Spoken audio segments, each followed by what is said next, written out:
Ya estamos, como decía el hermano Alejandro, ya estamos en la etapa final, por eso ahí le puse como título a la filmina etapa final.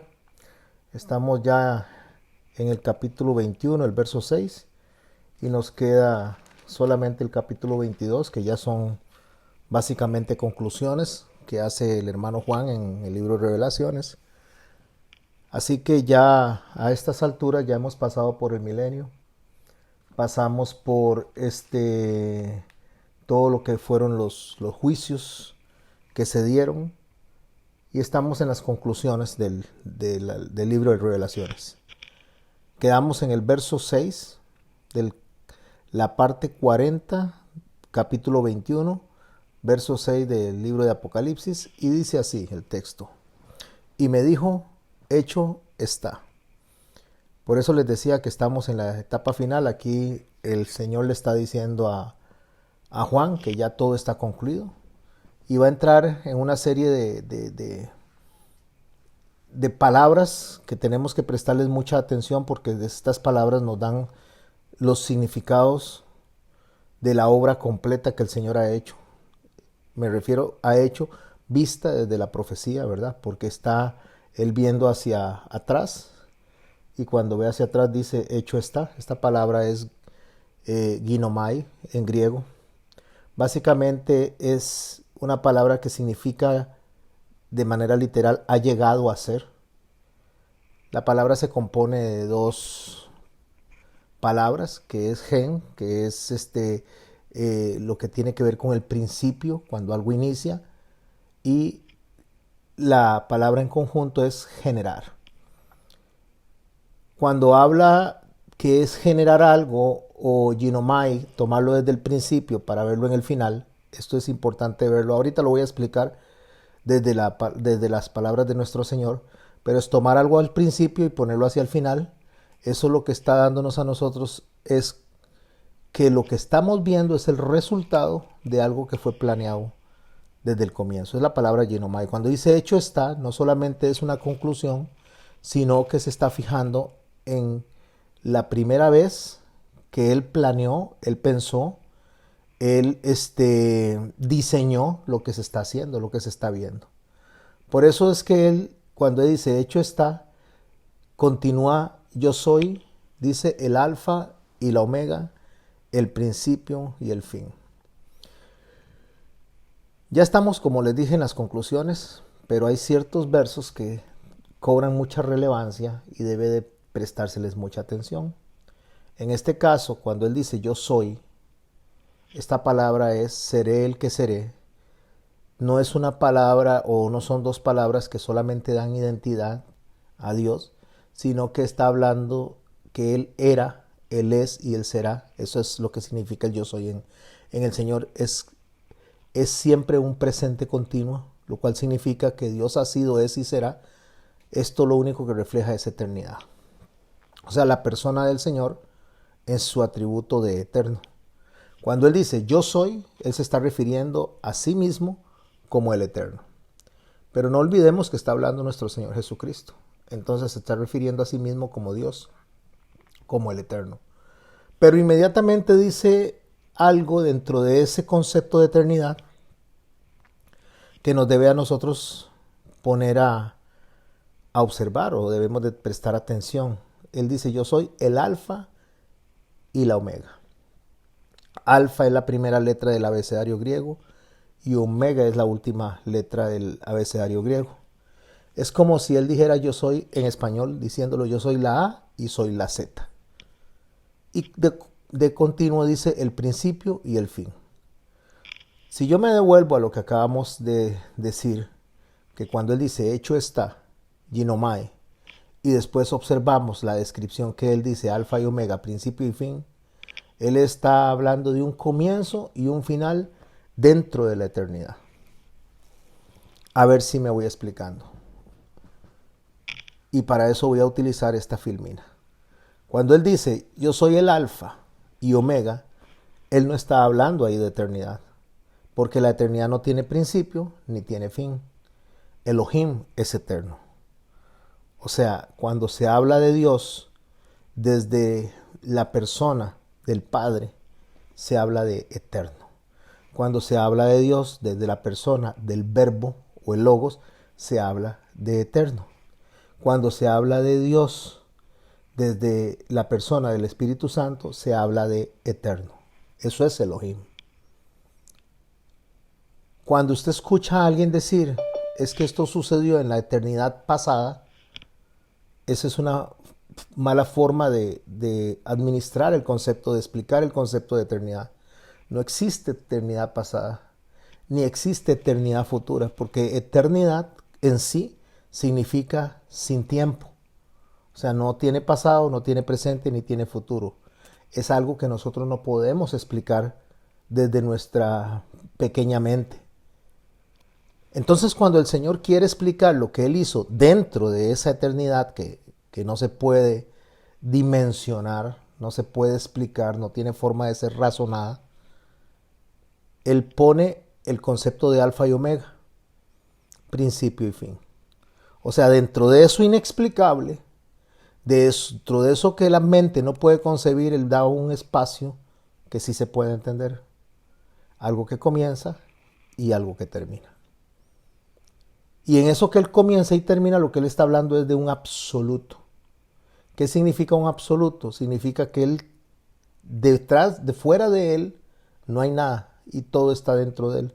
En ese absoluto, lo cual Él está diciendo, yo soy alfa y omega, principio y fin, lo que está diciendo es que Él hizo una obra, Él ha hecho una obra y Él está haciendo una obra que está dentro de sus límites, dentro de su control. ¿Cuál es esa obra que Él está haciendo, que tiene principio y tiene fin? Pues su iglesia, su pueblo, lo que está trabajando para el reino, unido a Él. Pero cuando usted observa eso, que tiene principio y fin, unido a Él, no está hablando del reino de los cielos que inició en Cristo, que no tiene fin.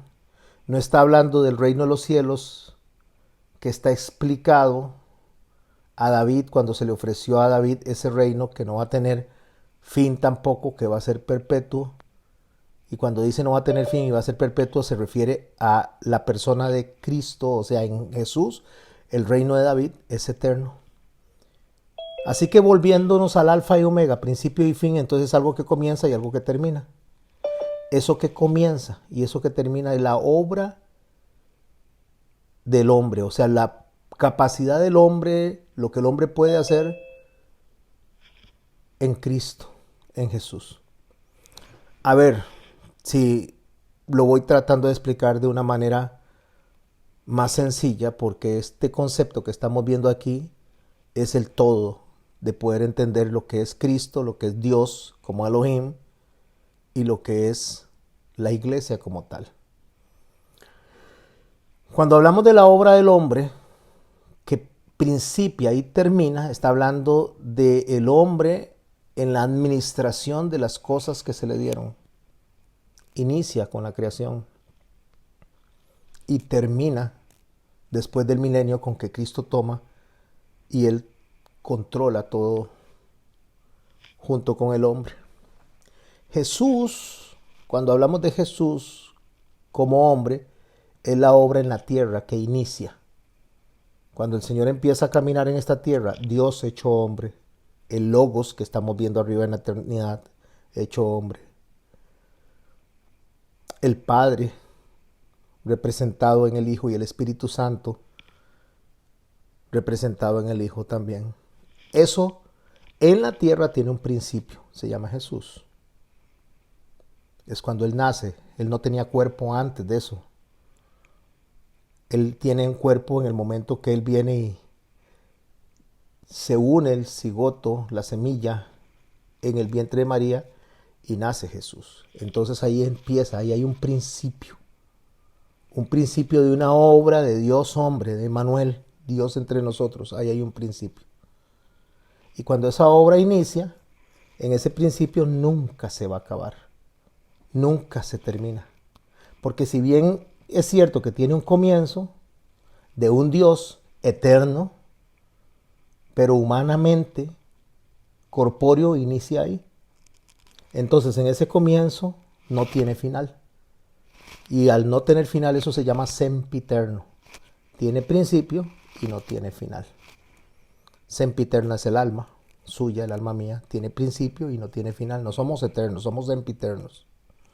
Una vez que el Señor depositó en nosotros su aliento de vida, inicia nuestra alma con el soplo de Dios, cuando Dios viene y crea al hombre y después nosotros venimos y nacemos a través de el aliento de vida del Señor. Entonces empieza esa alma y no tiene final. Eso es sempiterno. Entonces Jesús inicia y no tiene final. Cristo, que es ya la obra completa, ¿qué es Cristo? Cristo es Jesús, la obra de Jesús, porque Cristo no es un nombre, es un título que significa ungido, es la obra de Jesús, donde Él muere como hombre, Él resucita, y cuando resucita a través del Espíritu Santo, Él une a los que ha resucitado, los que va resucitando, como iglesia los une a Él, esa es la esposa, los va uniendo. Cristo es esa obra. Esa obra que inicia donde Dios se une al hombre, o mejor dicho, une al hombre en Él, a través del Espíritu Santo. Esa obra sempiterna se llama Cristo. ¿Y qué es lo que inicia y tiene final? La obra del hombre como tal, el trabajo del hombre como tal, la iglesia como tal en la tierra. Una vez que el Señor viene y después del milenio restaura todas las cosas, restaura la nueva Jerusalén, restaura la tierra y restaura todo, entonces eso continúa por siempre. Pero así como el tiempo se acaba, porque el tiempo inició cuando fue creado en el Génesis y se acaba una vez que el Señor toma el control de lo que es el reino eterno, ya el tiempo no cuenta, ya no hay más tiempo, ya se acaba el conteo del tiempo. El tiempo inicia y el tiempo termina. De la misma manera, el periodo de la iglesia inicia y termina como tal, como iglesia. Porque después continúa como parte de Cristo, como el reino de Dios, establecido sempiternamente. Por eso cuando Pablo le habla a los efesios y le dice que nosotros hemos sido destinados o predestinados desde antes de la fundación del mundo, él está hablando de un concepto eterno en la predestinación, o sea, en el llamado a salvación, en la gracia del Señor, en su misericordia, en su amor, en su deseo de que el hombre esté con él y gobernar con él. Siempre el Señor ha querido que el hombre esté con él. Por eso creó al hombre en la tierra, para vivir en la tierra, no vivir en el cielo, sino vivir en la tierra.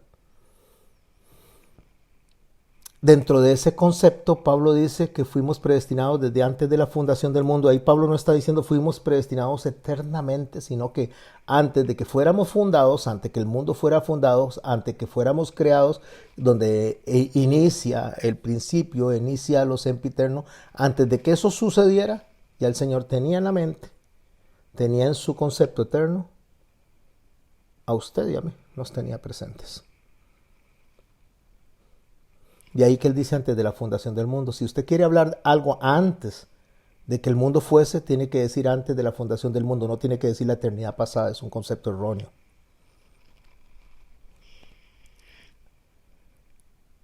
Esta forma de leer el texto no es sencilla. Hay que prestarle mucha atención. Y ahí dejé el gráfico y se los puse para que lo tengan presente. El logos significa generador, significa de donde sale todo. Por eso cuando él dice yo soy el alfa y la omega, el principio y el fin, él está diciendo de mí salió todo. Yo generé todo, de mí salió todo, es lo que él está diciendo. Por eso hay que entender el logos como tal. Y por eso Juan, cuando empieza en el capítulo 1 de su evangelio, empieza hablando justamente de Logos. Empieza diciendo cómo era todo antes. Y antes de que las cosas fueran, ya Jesús existía. Voy a irme a Juan capítulo 1 y lo vamos a leer para que nos quede más claro, porque este concepto que estamos hablando de eternidad, cuando Él dice hecho está, ¿qué es lo que hecho está? Lo que planeé para el hombre, lo que planeé para la tierra, lo que planeé para mi creación, ya está concluido, está terminado, está restaurado. Y Él viene y dice, yo soy el alfa omega, principio y fin. Está diciendo, yo, dentro de mi atributo como Dios, yo restauré todas las cosas. Aquí es donde nosotros, en estos conceptos teológicos que estamos viendo, porque vea que estamos viéndolo ya al final del Apocalipsis, no lo estamos viendo en Génesis, no lo estamos viendo en los Salmos, lo estamos viendo ya en el Apocalipsis, porque aquí es donde la revelación se supone que ya nosotros deberíamos de estar claros en lo que es Dios. Pero Juan, cuando está tocando estos aspectos teológicos ya le puedo decir, de tomarlos con lupa, con fineza, es para darnos explicación de cómo Él vio a Jesús, cómo Él vio a Jesús y a Cristo. Y no estoy hablando de dos personas, estoy hablando de una obra como hombre y una obra como Dios hombre, hecho hombre. En Juan capítulo 1, en el verso 1, para que veamos cómo se cierra esto desde que Juan lo expone, lo presenta, dice, en el principio era el verbo. El principio ahí es la palabra generación, generador, el que les estaba explicando yo hace un rato, que es ginomai, o sea, el que genera. En el principio era el verbo, logos, y el verbo era con Dios. Está hablando que este verbo, que está en el principio, cuando inicia la creación, este verbo que desciende, estaba con Dios, porque es lo que está diciendo, el verbo era con Dios, ese estaba aquí en esta eternidad, estaba el verbo. Y el verbo dice, era Dios. O sea, no solo está aquí en la tierra descendiendo, sino que estaba antes de descender en la eternidad, porque es su persona, es su identidad, estaba en la eternidad con Dios, estaba ahí, y dice, era Él, era Dios. Este era el principio con Dios, o sea, aquí, cuando todo inició, fue Dios que descendió, Emmanuel, Dios entre nosotros, fue Dios el que descendió para iniciar una obra sempiterna. Este era en el principio con Dios. O sea, todo esto que estamos viendo es Dios que irrumpió en su creación. Todas las cosas por Él fueron hechas. O sea, este verbo que descendió hizo todo lo que estamos viendo en este principio sempiterno. Él creó todas las cosas. Todas las cosas por Él fueron hechas. Y sin Él, o sea, si no estuviera el Logos aquí arriba, si no estuviera el Logos que descendió a iniciar esta obra sempiterna, si no hubiera estado este Logos, sin Él nada de lo que ha sido hecho fue hecho. O sea, no hubiera habido creación. Ahora escuche lo que dice Juan capítulo 1, verso 12, que la gente lo tuerce el sentido, lo cambia, lo explica mal y hacen una doctrina que no es bíblica, una doctrina que no dice que usted debe aceptar a Cristo. Nosotros no podemos aceptar a Cristo, estamos incapacitados, muertos en delitos y pecados. No, un muerto no puede aceptar a Cristo. Un muerto no puede decidir, un muerto no tiene la voluntad ni el deseo de acercarse al Señor. Es lo que dice Pablo a los romanos. Pecadores destituidos de la gloria de Dios, personas que no son justas, que no buscan a Dios, Eso es la humanidad, enemigos de Dios. Pero se toma el verso 12 sin entender este concepto de eternidad y todo lo que estoy explicando en este momento, donde me estoy tomando todo el tiempo necesario en el verso 6 para que veamos la grandeza de entender no solo el Apocalipsis, sino toda la obra de Dios.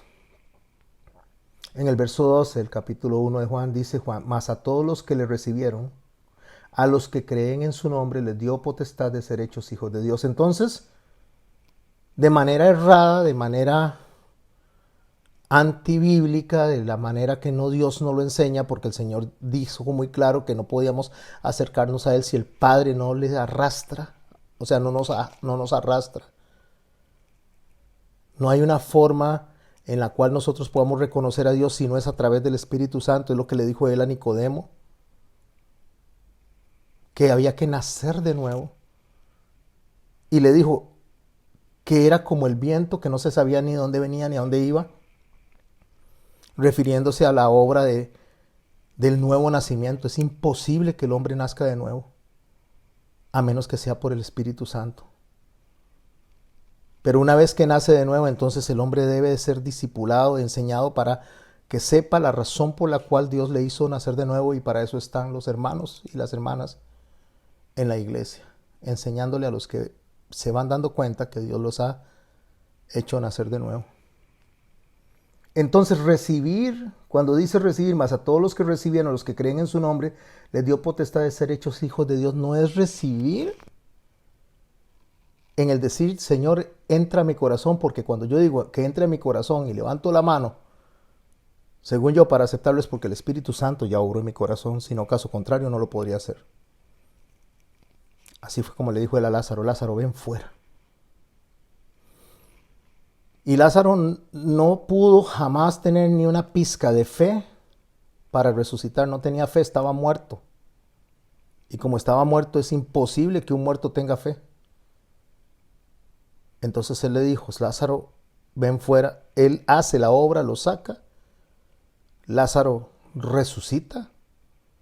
Y una vez que Lázaro resucita, le dice, quítenle las vendas, enséñele qué fue lo que pasó. Esa es la obra, justamente.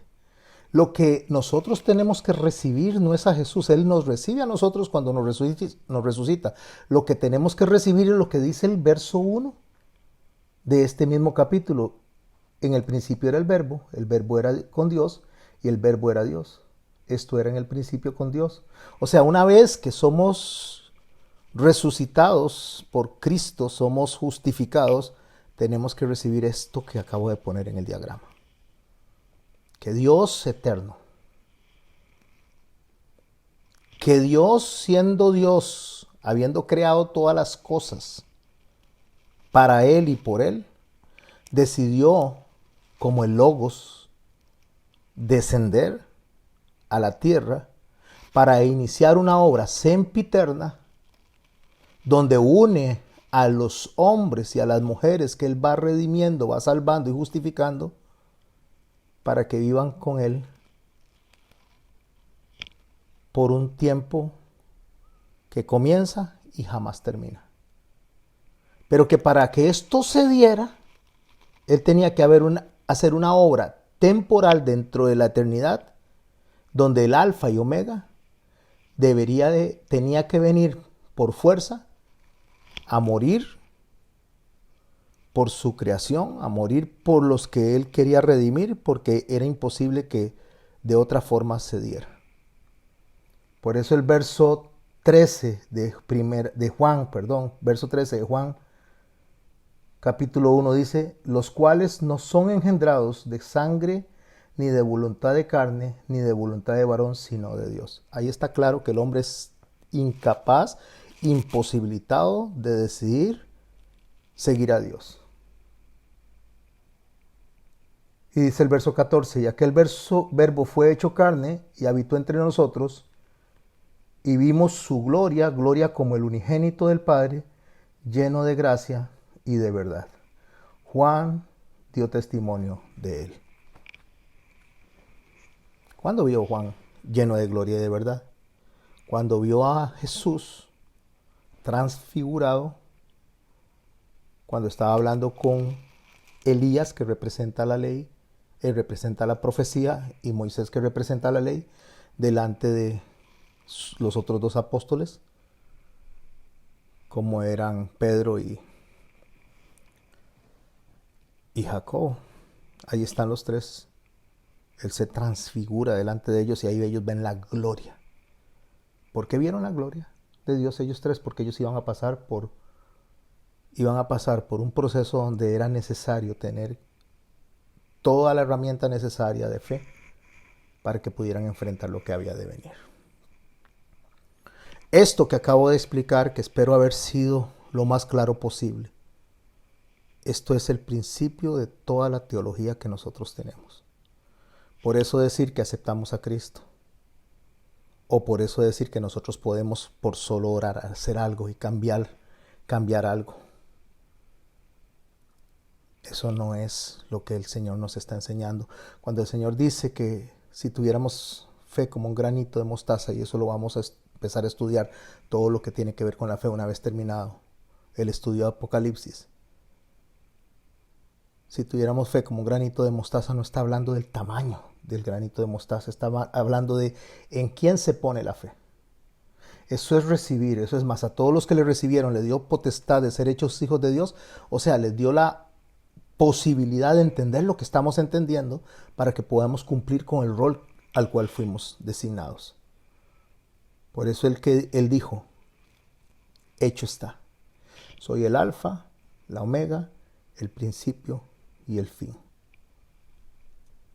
Porque ahí encierra absolutamente todo.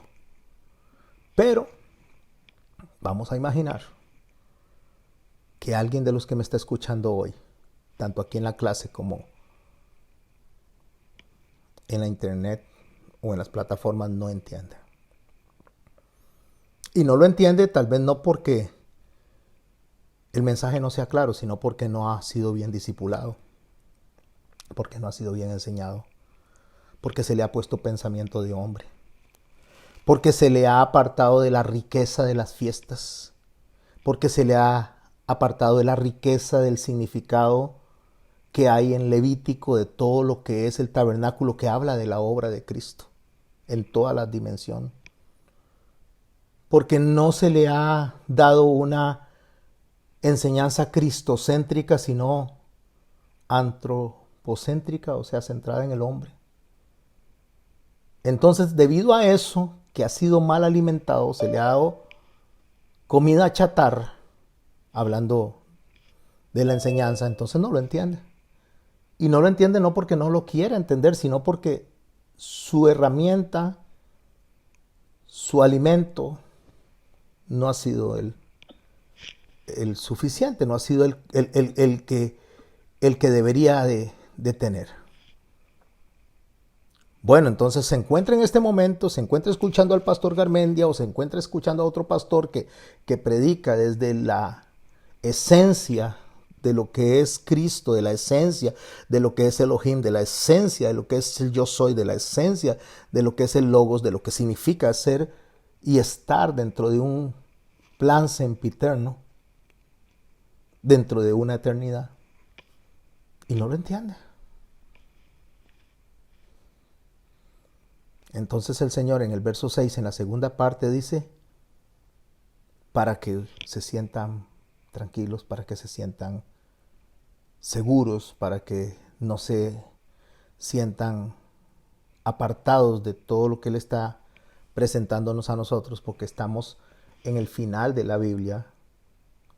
Para llegar aquí debimos de haber aprendido de los otros 65 libros, haberlos estudiado. Hay gente que se pone a estudiar el Apocalipsis sin pasar por los otros 65 libros. Eso no es posible.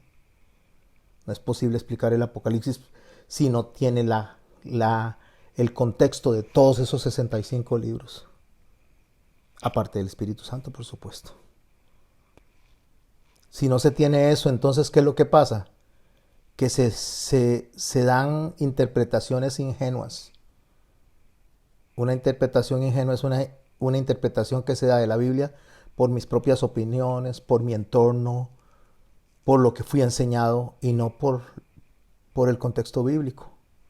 Pero si nos encontramos en este momento como las vírgenes que están sedientas de aprendizaje y han sido insensatas porque no han aprendido bien, porque no quisieron, porque decidieron coger para los lugares diferentes y no a donde estaba la fuente correcta,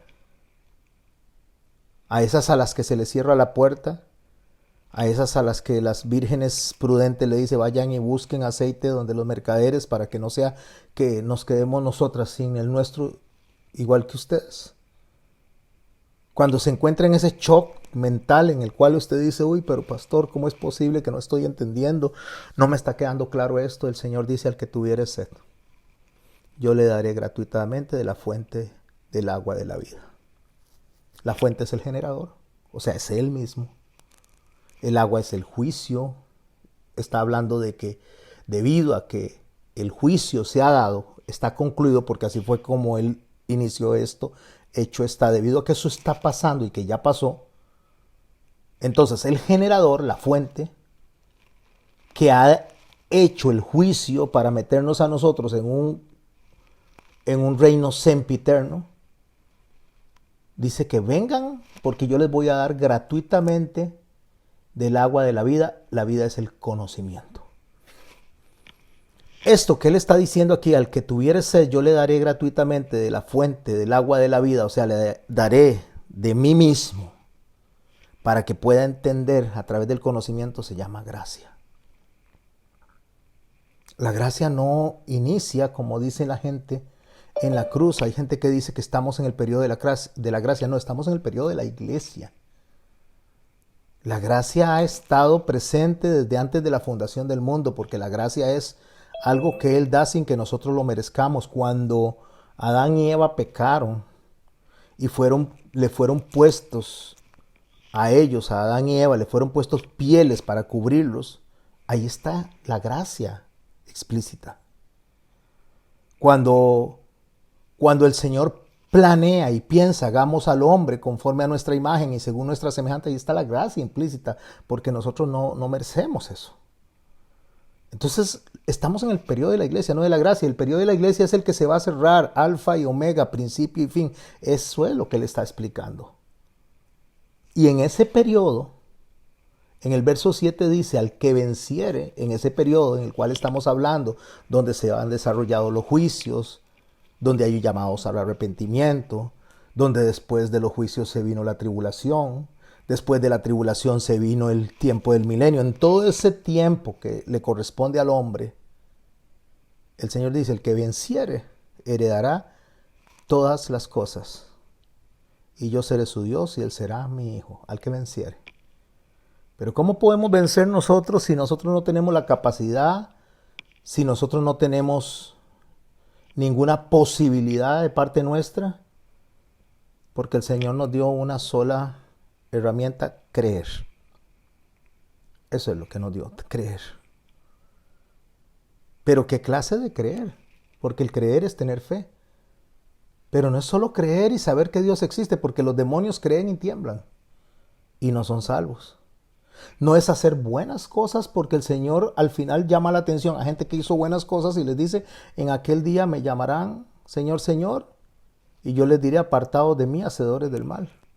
Y le empiezan a describir una serie de cosas que hicieron. Entonces no es hacer cosas buenas, no es saber que Dios existe, los demonios lo saben, sino que realmente tener el concepto y el entendimiento, no en nuestra mente, no en el intelecto, sino en ese espíritu que mora en nosotros, en esa alma que nos une a Cristo, que nos une al Señor, comprender de manera plena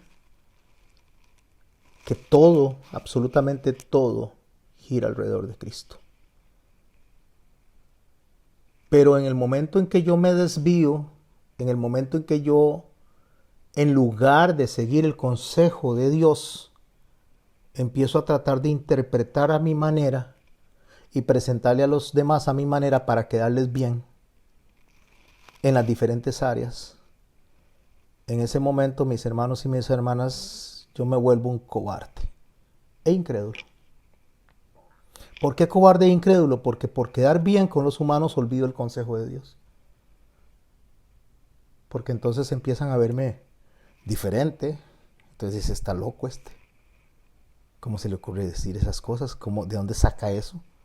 No, no, no. Si fuimos hechos para conquista, fuimos hechos para guerrear, fuimos hechos para poder ganar las batallas. Nosotros no ganamos ninguna batalla, mis hermanos. Las batallas todas, todo lo conquistó Jesús en la cruz. Por eso Él dice que a Él le fue dada toda potestad, lo que está en los cielos y lo que en los cielos hay, en la tierra y debajo de la tierra. A Él se le ha dado toda potestad porque Él dio su vida y Él la volvió a tomar. Nadie se la quitó, ni nadie se la devolvió. Fue Él el que la dio y la tomó. Porque por haberse humillado, después de haber dejado el trono, se le dio, dice, toda potestad, y por Él toda lengua confiesa que Él es el Señor y toda rodilla se dobla delante de Él. Pero los cobardes y incrédulos son personas que, a pesar de tener el mensaje correcto, a pesar de saber el mensaje correcto, por eso es que el verso 8 empieza con un pero, los cobardes e incrédulos que están en una lista que va a ir al lago de fuego, están los cobardes, los que no saben enfrentarse al mundo para que no le digan locos, aunque Pablo dijo que para los del mundo esto es locura. No es que nosotros somos locos, es que a ellos les parece locura, porque no lo pueden entender. Y si no lo pueden entender, nosotros no deberíamos de ocuparnos ni afligirnos por tratar de explicar algo que no pueden entender, porque no nos toca a nosotros, porque es obra de Cristo. Nosotros no salvamos a nadie, nosotros no convencemos a nadie. Nosotros lo único que hacemos es contar lo que Dios ha hecho en nosotros y le entendemos. Eso es tirar la semilla.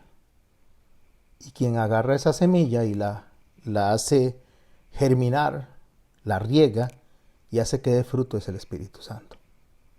Pero los que no entienden eso, cobardes incrédulos, que continúan en la vida del mundo, bajo la dirección del mundo, bajo las actividades del mundo, bajo las agendas del mundo, son cobardes e incrédulos. Abominables y homicidas, fornicarios, hechiceros, los idólatras y todos los mentirosos todos estos tendrán parte en el lago que arde con fuego y azufre, que es la muerte segunda. ¿Y qué es la muerte segunda? Lo explicamos la semana pasada. Separación eterna. Esa es la muerte segunda, separación eterna. Usted ve una muñequita y un muñequito aquí que puse que se le rompió el corazón y eso se llama divorcio. Por eso es que Dios aborrece el divorcio, porque el divorcio representa esa separación eterna con Él.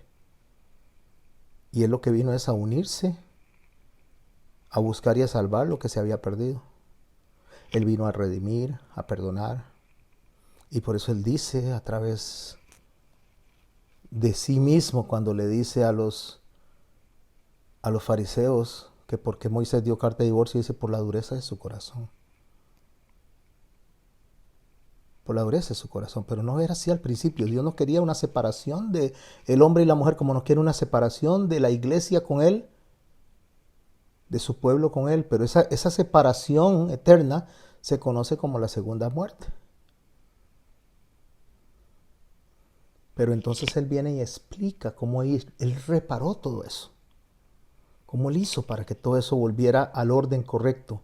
Vino entonces a mí uno de los 7 ángeles que tenían 7 copas llenas de las 7 plagas postreras y habló conmigo diciendo, está hablando que hubieron juicios justos y verdaderos, juicios por los cuales nosotros no deberíamos de estar cuestionando y que por qué hace esto y que por qué se mueren niños y que por qué hay bombas. No debemos de cuestionar nada de eso. Nosotros debemos de entender que lo que Dios hace es justo, aunque no lo entendamos. No se trata de entenderlo, no, Dios no nos está llamando a entenderlo. Está llamando a aceptarlo y aceptar que lo que Él hace es bueno, aunque no lo entendamos. Y que los que le aman, todas las cosas le ayudan para bien. Entonces estos ángeles, o sea, uno de los 7 ángeles vino y le dijo a Él, venga y le voy a mostrar a la desposada, la esposa de Cristo. ¿Qué es lo que está demostrando? Lo que estaba roto, lo que estaba separado, esta muerte segunda.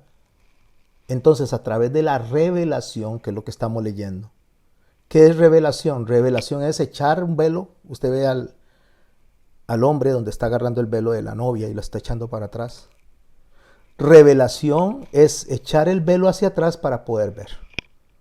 Para poder verse la cara uno al otro. Para poder reconocerse. Eso es revelación. O sea, el Señor dice, yo me estoy revelando a ustedes para que esta separación no exista. Para que esta separación no esté. Pero no olvidemos que los cobardes e incrédulos, los abominables y los homicidas y los fornicarios y hechiceros, idólatras y todos los mentirosos tendrán parte en el lago que arde con fuego y azufre, que es la muerte segunda. Los cobardes. Para ser cobarde es porque algo se aprendió, algo se recibió, y por quedarle bien a la gente del mundo o al mundo, se dejó de lado a Dios. Eso fue lo que Dios le reclamó a Elí. Y le mató a los hijos y le dijo, por cuanto pusiste a tus hijos antes que a mí, los mataré. Ese fue el castigo que tuvieron ellos. Eso fue el castigo que tuvo Nadab y Abiú, hijos de Aarón, cuando llegaron con un fuego extraño, o sea, una enseñanza que Dios no había dado, porque la enseñanza de Dios es que Él está primero por sobre todo. Es lo que Jesús dijo, quien ama más a su padre o a su madre que a mí no es digno de mí. No está diciendo que no ame a su padre, que no ame a su madre, no está diciendo que no vea a sus amigos, que no los ame. Lo que está diciendo es que no pueden ocupar el lugar que a Dios le toca. Entonces la revelación, ahora en el capítulo 22, si lo estudiamos esta semana y si no la otra, que creo que estaremos concluyendo, nos ayuda a entender un poco esto de lo que es, lo que Él hace cuando Él agarra el Apocalipsis y nos hace a nosotros levantar el velo hacia atrás para poder reconocernos. Vamos a ir al capítulo 22, verso 3 y regresamos de nuevo al 21 en un minuto. Y no habrá más maldición, y el trono de Dios y del Cordero estará en ella, y sus siervos le servirán, y verán su rostro, y su nombre estará en sus frentes. Frentes es la manera en que pensamos, pensar como Dios, pensar como Cristo. No habrá allí más noche, y no tiene necesidad de luz de lámpara, ni de luz de sol, porque Dios, el Señor, los iluminará y reinará por los siglos de los siglos. Pueden ver ahí la escena donde Él está diciendo, se acabó el tiempo, se acabó las lágrimas, no hay necesidad de luz, yo voy a hacer la luz. Eso es lo que Él está haciendo. Él está levantando el velo y le está diciendo a su esposa, a su prometida, le está diciendo, aquí estoy yo para siempre contigo. Volvemos al capítulo 21, verso 10, que es lo que estamos estudiando. Y me llevó en el espíritu a un monte grande y alto, y me mostró la gran ciudad, Santa Jerusalén, que descendía del cielo de Dios. ¿De dónde descendía? Del cielo de Dios. ¿Cuál? La Santa Jerusalén. Está refiriéndose a su esposa. ¿Y qué vio él en la esposa? Teniendo la gloria de Dios, su fulgor era semejante a una piedra preciosísima, como piedra de jaspe, diáfana como el cristal. Piedra de jaspe. ¿Qué tiene de importancia la piedra de jaspe? Hay 12 piedras en el peto del sumo sacerdote, que representan a cada una de las tribus de Israel. Una de ellas es de jaspe, y una de ellas representa a Benjamín. ¿Por qué es importante comprender que esa piedra de jaspe está representada en este capítulo 21 y es tan importante la persona de Benjamín? Vámonos a Génesis 35, 16 al 20. Lo leo en Dios habla hoy para que quede más claro.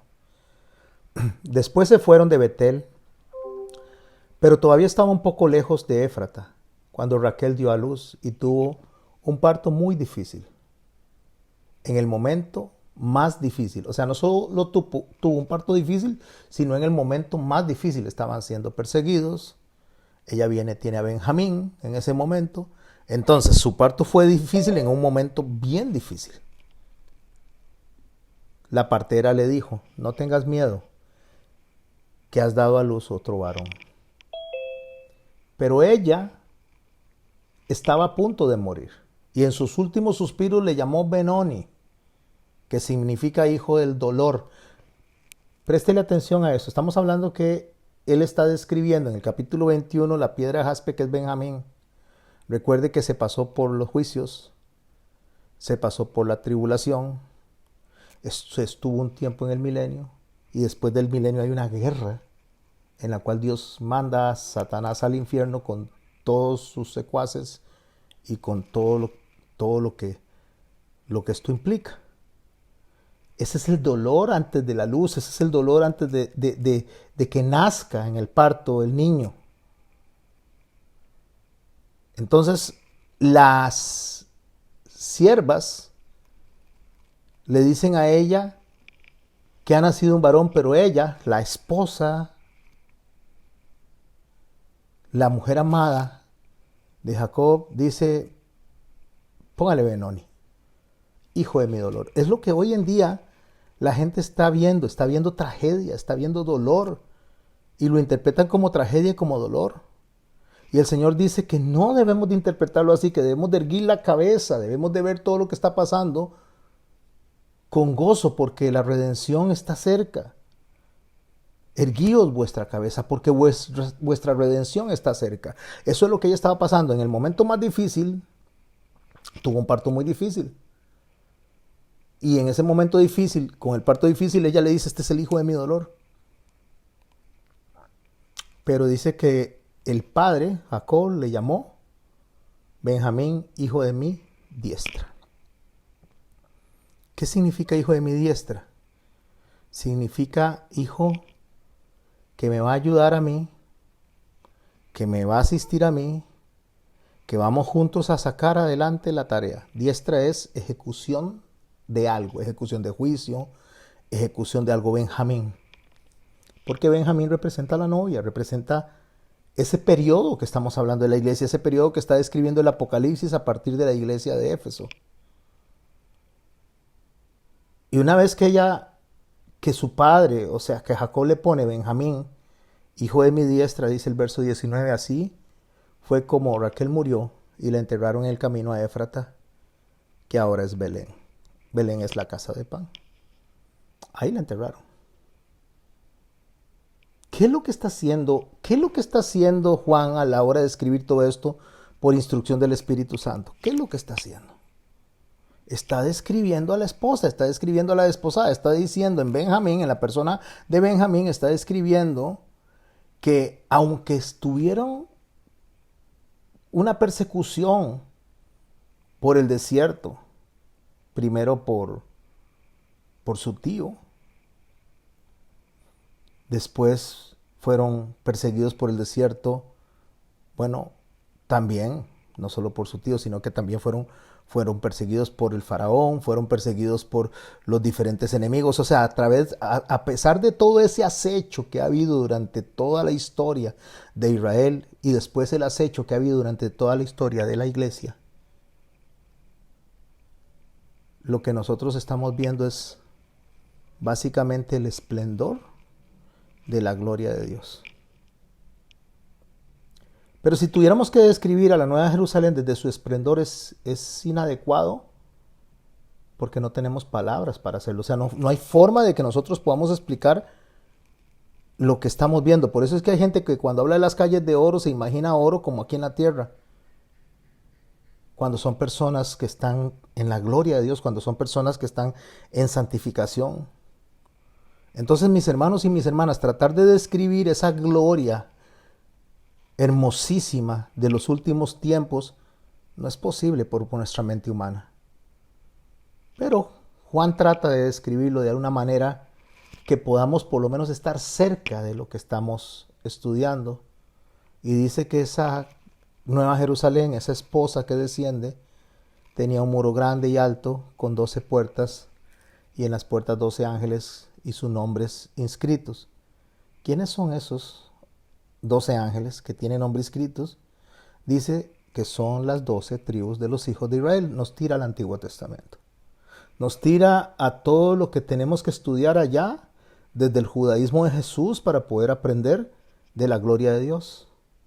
Describe cómo habían 3 puertas al norte, al oriente, al norte 3 puertas y 3 puertas al occidente y 3 puertas al sur. Lo que está describiendo es la omnipresencia de Dios, o sea, dirigida hacia los 4 puntos cardinales sin terminar. O sea, es lo que Isaías estaba viendo en el capítulo 6 cuando dice que lo vio sentado en su trono y que sus faldas cubrían toda la tierra. Eso es lo que está describiendo. O sea, su juicio terminó. Hecho está, su juicio terminó y está cubriendo toda la tierra.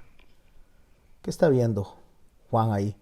Está viendo el tabernáculo, está viendo lo que Moisés pudo tomar de lo que está en el cielo para presentarlo en la tierra. El muro de la ciudad tenía 12 cimientos, nos trae al Nuevo Testamento, nos trae a los apóstoles y sobre ellos los 12 nombres de los 12 apóstoles del Cordero. Está hablando de los 11 apóstoles más Pablo. No voy a explicar por qué Pablo, no es Judas el que está ahí. Por supuesto, son los 11 apóstoles más Pablo. Y no es Matías tampoco. Después lo estudiaremos. El que hablaba conmigo tenía una caña de medir de oro para medir la ciudad y sus puertas y sus muros. Eso es, a los constructores lo pueden entender. Es para ver si todo está bien aplomado, para ver si ya todo tiene las medidas correctas. Lo que está diciendo ahí es que ya todo está completo, todo está terminado. La ciudad se halla establecida en el cuadro y su longitud es igual de anchura. Y él midió la ciudad con caña 12,000 estadios, la longitud y la altura y la anchura de ellas son iguales. Y midió el muro 144 codos de medida de hombre, la cual es de ángel. ¿Cómo medida de hombre que es de ángel? ¿O es de hombre o es de ángel? Porque lo que está hablando es lo que acabamos de explicar. Está hablando de una obra hecha por Dios, por el mensajero. En el capítulo 1 de Apocalipsis nos habla del mensajero y del mensaje, el carácter del mensajero y el carácter del mensaje. ¿Quién es el mensajero? Cristo. Es el que le está describiendo todo a Juan. Por eso es que es medida de hombre, pero de ángel. Porque está hablando de la obra de Cristo, lo que hablamos hace un rato. El material del muro era de jaspe. Vuelve a hablar de Benjamín. Vuelve a hablar de la obra de Cristo usando a Benjamín, que sería la iglesia, que serían los apóstoles, que sería el mensaje correcto a la humanidad. Pero la ciudad era de oro puro, semejante al vidrio limpio, y los cimientos del muro de la ciudad estaban adornados con toda piedra preciosa. Podría yo quedarme concentrado aquí y explicar cada una de las piedras, pero no deseo explicar cada una de las piedras. Creo que vamos a concluir entendiendo que hace Benjamín, representado en el último momento, en el cierre del Apocalipsis, representada la figura de él, porque Benjamín nació fuera de Jacob. ¿Por qué nació fuera de Jacob? Porque cuando Jacob tiene a sus hijos, a sus primeros 11, él se llamaba Jacob. Pero cuando tiene a Benjamín, él se llama Israel. Por eso es que la bendición que recibe Benjamín en el capítulo 49 nos habla a nosotros a futuro de lo que significa la persona de Benjamín dentro de esas 12 tribus. Benjamín es lobo arrebatador, le dice Jacob cuando está bendiciendo a Benjamín. A la mañana comerá la presa y por la tarde repartirá despojos. La bendición de Benjamín tiene 3 partes. Lo compara con un lobo y dice que tiene 2 periodos de tiempo, mañana y tarde. O sea, lo que está hablando es de 2 acciones: devorar y dividir, de 2 resultados, presa y botín. Lo que está hablando con Benjamín es que hay un antes y un después. Y lo mismo es con su descendencia. Hay un antes y un después. ¿Cuál era el antes? El antes era cuando nacieron sus hermanos bajo la persona de Jacob. Y el después es cuando nace él en la persona de Israel. Así que lo que él está hablando es básicamente lo que el Señor Jesucristo dijo: yo soy el alfa, omega, principio y fin. Está hablando de Benjamín, de quien desciende Pablo y de quien desciende Saúl. Lo que está hablando es que en Saúl estaba el epítome de la naturaleza pecaminosa. El pecado estaba en Saúl, estaba ahí metido en Saúl. Pero en Pablo, Dios trae a través de Pablo, de sacarlo de fariseo, de sacarlo de asesino, a apóstol de la gracia. O sea, Pablo es el ejemplo de lo que Dios hizo de Saúl a Pablo, porque Saúl desciende de Benjamín y Pablo desciende de Benjamín. Entonces lo que estamos viendo en Benjamín es básicamente la representación de lo que él hizo desde el Antiguo Testamento hasta el Nuevo Testamento, desde el periodo de la instrucción para que el hombre le agradara, que el hombre lo rechazó, hasta la instrucción para que el hombre le agradara a través del Espíritu Santo. Por eso él dice en capítulo 21 del libro de Apocalipsis, el primer cimiento era de jaspe, Benjamín, el segundo, y ahora empieza a describir todas las demás tribus. El segundo era zafiro, el tercero ágata, el cuarto esmeralda, el quinto onice, el sexto cornalina, el séptimo crisólido, el octavo berilio, el noveno topacio, el décimo crisópraso, ahora sí, el undécimo jacinto y el duodécimo amatista. Está describiendo todos los demás hermanos. Y las 12 puertas, que eran 12 perlas, cada una de las puertas era una perla, y a la calle de la ciudad era oro puro, transparente como vidrio. Pasa de los hermanos de Benjamín a los apóstoles del Señor. Y dice, para terminar, o para ir terminando en el capítulo 21, dice, no vi en ella templo. O sea, no había templo, no había tabernáculo, no había nada. ¿Y por qué no hay eso? Porque el Señor Dios Todopoderoso es el templo de ella y el Cordero. Sume el Señor Todopoderoso y el Cordero. La ciudad no tiene necesidad ni de luna que brille en ella, porque la gloria de Dios la ilumina y el Cordero es su lumbrera. Y las naciones que hubieren sido salvas, recuerde que acabamos de pasar la tribulación y el milenio, los que hayan sobrevivido andarán en luz en ella, y los reyes de la tierra traerán su gloria y honor a ella. Sus puertas nunca serán cerradas, lo que está hablando de que ya es un gobierno sempiterno, ya no hay para atrás, pues allí no habrá noche, y llevarán la gloria y la honra de las naciones.